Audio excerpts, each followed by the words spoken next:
Hi, இன்றைக்கி என் ஸ்டைலில் பூண்டு குழம்பு எப்படி பண்ணுறது பார்க்கலாமா? சின்ன வெங்காயம் கட் பண்ணி எடுத்து வச்சுட்டுருக்கேன், தோல் உரிச்சு எடுத்து வச்சுட்டுருக்கேன், அப்புறம் பூண்டு எடுத்து வச்சுட்டுருக்கேன், நல்லா ஒரு கைக்கும் மேலே கருவேப்பிலை, அப்புறம் அதே அரைக்கிறதுக்கு எடுத்து வச்சுட்டுருக்கேன். நான் தக்காளி மட்டும் எக்ஸ்ட்ராவாக எடுத்து வச்சுட்டுருக்கேன், கொஞ்சமாக அரைக்க போகிறேன். சின்ன வெங்காயம், தக்காளி, பூண்டு அரைக்க போகிறேன், காஞ்ச மிளகா, பெருங்காயம், தாளிக்கிறதுக்கு என்னென்ன ஐட்டம்ஸ் வேணுமோ எடுத்து வச்சுருக்கேன். ஒரு வாணலி வச்சு சூடு பண்ணி கொஞ்சமாக நல்லெண்ணெய் விட்டு காஞ்ச உடனே இப்போ என்ன பண்ண போகிறேன் அப்படின்னா, அந்த வெங்காயம், சின்ன வெங்காயம், தக்காளி, பூண்டு, கருவேப்பிலை கொஞ்சமாக எடுத்து வச்சுட்டுருக்கேன்ல, அதை வாணலியில் நல்லா வதக்க போகிறேன். வதக்கி அரைச்சா ரொம்ப வாசனையாக இருக்கும். அவ்வளோதான். இதை இதே ஐட்டம்ஸ் நம்ம தனியாக தாளிக்கிறதுக்கும் எடுத்து வச்சுட்டுருக்கோம். இப்போ இதை அரைக்கிறதுக்காக எடுத்து வச்சுட்டுருக்கேன். சின்ன வெங்காயம், தக்காளி, ஒரு 4 பூண்டு, கருவேப்பிலை 2 இது நல்லா வாணலியில் வதக்கிக்கலாம். வதக்கின்ட்டு இதை மிக்சியில் போட்டு நம்ம பேஸ்ட்டாக அரைச்சிக்க போகிறோம். தண்ணிலாம் கொட்டி அரைக்க வேண்டாம். அந்த தக்காளி வெங்காயத்தில் இருக்கிற தண்ணியே போகிறோம். அப்படியே கெட்டியாக பேஸ்ட்டாக அரைச்சி வச்சுக்க போகிறோம். அவ்வளோதான். தக்காளி கொஞ்சம் மசிகிற அளவுக்கு வதக்கினா போகிறோம், ரொம்ப வதக்க வேண்டாம். ஏன்னா குழம்புல கொட்டி இது நல்லா வேக தான் போகிறது. அதனால் ஓரளவு வதங்கினா போகிறோம். திருப்பி அந்த வாணலிலேயே என்ன பண்ண போகிறோம், எண்ணெய். இந்த பூண்டு குழம்புங்கிறதுனால எண்ணெய் கொஞ்சம் நிறைய தான் பிடிக்கும், வேறு வழியே இல்லை. அதுக்கப்புறம் இதை நம்ம பேஸ்ட்டாக அரைச்சிக்கலாம். மிக்சியில் எடுத்து வச்சுட்டுருக்கேன், ஆறுனை விட்டு அதை நம்ம பேஸ்ட்டாக அரைச்சிக்கலாம். இந்த மீன்வெல் இங்கே எண்ணெய் விட்டு காஞ்சிடுத்து. இப்போ என்ன பண்ணலாம் அப்படின்னா, கடுகு, காஞ்ச மிளகா, வெந்தயம். காஞ்ச மிளகா போட்டால் போடலாம், இல்லைனாலும் பரவாயில்ல. கடுகு போட்டுண்டாச்சு. வெந்தயம்லாம் வாசனையாக இருக்கும் பூண்டு குழம்புக்கு.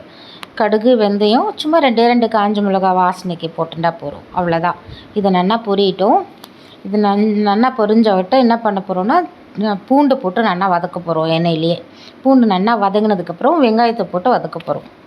ரொம்ப சிம்பிள் தான் இந்த குழம்பு. ஆனால் என்னென்னா, இந்த சின்ன வெங்காயம் பூண்டு உரிக்கிறது மட்டும்தான் வேலையை தவிர மற்றபடி ஒன்றுமே வேலை இல்லை, ரொம்ப ஈஸி.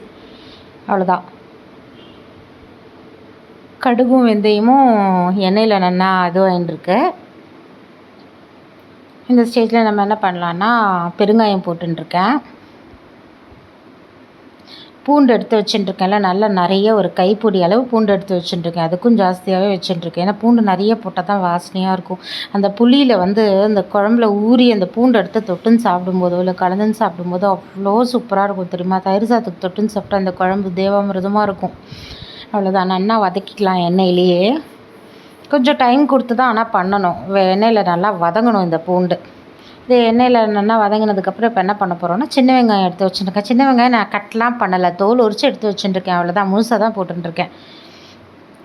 அவ்வளோதான். இதை பூண்டோடு சேர்த்து நல்லா வதக்கிக்கலாம். இப்போ ரெண்டும் சேர்ந்து நல்லா வதங்கணும். கருவேப்பிலையும் போட்டுண்டாச்சு. இது நல்லா வதங்கட்டும் வாணலியில். மஞ்சப்பொடி ஆட் பண்ணிக்கலாம். ஓரளவு நல்லா வதங்கி வந்துடுது பாருங்கள். மஞ்சப்பொடி ஆட் பண்ணிக்கலாம். மஞ்சப்பொடி ஆட் பண்ணி வதக்கிக்கலாம்.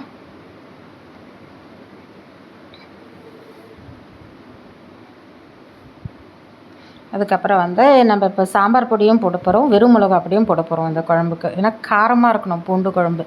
இப்போ ஒரு வெறும் மிளகா பொடி ஒரு 1.5 ஸ்பூன் ஆட் பண்ணிட்டுருக்கேன். அதுக்கப்புறம் சாம்பார் பொடி ஒரு 2 ஸ்பூன் ஆட் பண்ணியிருப்பேன். சாம்பார் பொடி ஒரு 2 ஸ்பூன் ஆட் பண்ணியிருக்கேன். வெறும் மிளகா பொடி ஒரு 1.5 ஸ்பூன் ஆட் பண்ணியிருக்கேன்.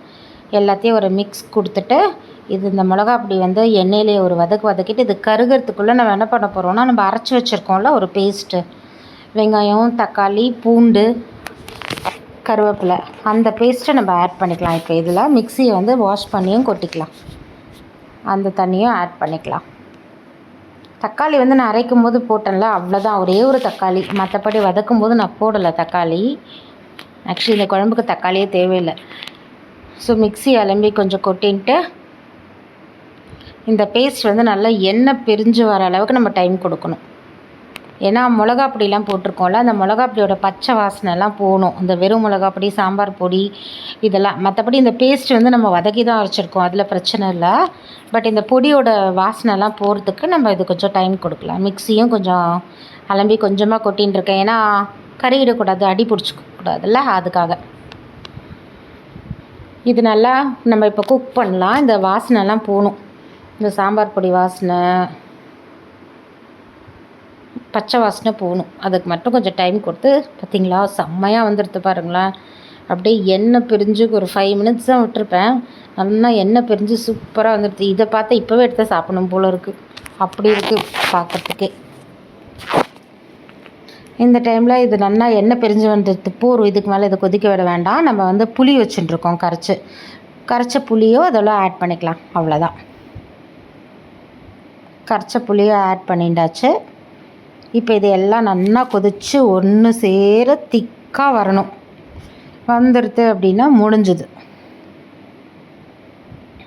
குழம்பு ஆல்மோஸ்ட் டன். எல்லாம் பண்ணியாச்சு. இன்னும் நம்ம உப்பு போடல. உப்பு போட்டுக்கலாம். குழம்புக்கு தேவையான உப்பு போட்டுக்கலாம். இதுக்கு வந்து ரொம்ப மெயின் வந்து வெல்லம் ஒரு துண்டு போட்டுக்கலாம். ஏன்னா அந்த ஸ்வீட்னஸ் இருந்தால் தான் அந்த குழம்போட டேஸ்ட்டே ரொம்ப நல்லா இருக்கும். நான் வெல்லம் ஆட் பண்ணியிருக்கேன். உப்பும் ஆட் பண்ணிட்டாச்சு. அவ்வளோதான். எல்லாமே இப்போ இந்த குழம்புக்கு போட்டாச்சு. மூடி போட்டு இனி இந்த குழம்பை கொதிக்க வச்சு கொஞ்சம் தண்ணியாக இருக்கல, இது நல்லா திக்காகிற வரைக்கும் நம்ம டைம் கொடுத்து எடுக்கலாம். மூடி போட்டு நம்ம குக் பண்ணலாம். இப்போ பாருங்களேன், கொஞ்ச நேரம் 5 நிமிஷம் கொதிச்சிருக்கு. நல்லா எண்ணெய் பிரிஞ்சு வந்திருக்கு. ஆனாலும் வந்து கொஞ்சம் தண்ணியாக தான் இருக்குது குழம்பு, இன்னும் திக்காக ஆகலை. ஸோ நான் ஒரு கலரு மட்டும் கலரின்ட்டு கொஞ்சம் தண்ணியாக தான் இருக்குது. அதனால் நல்லா ஒரு கலர் கலரிட்டு திருப்பி மூடி போட்டு குக் பண்ணி திக்காகிற வரைக்கும் விட போகிறேன். ஏன்னா இது நல்லா கொதிக்கணும். அப்போ தான் இந்த புளி வாசனைலாம் போகணும். பச்சை புளி ஸ்மெல்லாம் இல்லாமல் நல்லா கொதிச்சா தான் நல்லாயிருக்கும் இந்த குழம்பு.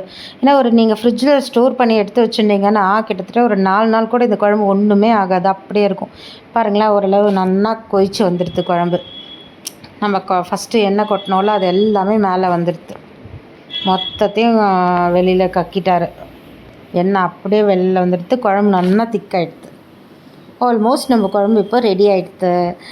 இதை வந்து சுட சுட சாதத்தில் போட்டுட்டு எப்பயும் நான் சொல்கிற மாதிரி நெய் குத்திக்காமல் இதுக்கு நல்லெண்ணெய் குத்தின்னு கலந்து சாப்பிட்டா அவ்வளோதான் சொர்க்கமாக இருக்கும். இதுக்கு மேலே ஒரு 4 பச்சை கருவேப்பிலையை போட்டு மூடி வச்சிடணும். ஒரு 5 மினிட்ஸ் கழித்து திறந்து நீங்கள் மட்டும் தனியாக சாதத்தை போட்டு எடுத்துகிட்டு போய் ஒரு ரூமில் உட்காந்து கடன்னு ஒரு தட்டு சாதத்தையும் சாப்பிட்டுலாம் யாருக்கும் கொடுக்காம. என் சேனல் பிடிச்சிருந்தது அப்படின்னா சேனலுக்கு சப்ஸ்கிரைப் பண்ணுங்கள். வீடியோஸ்க்கு சப்போர்ட் பண்ணுங்கள்.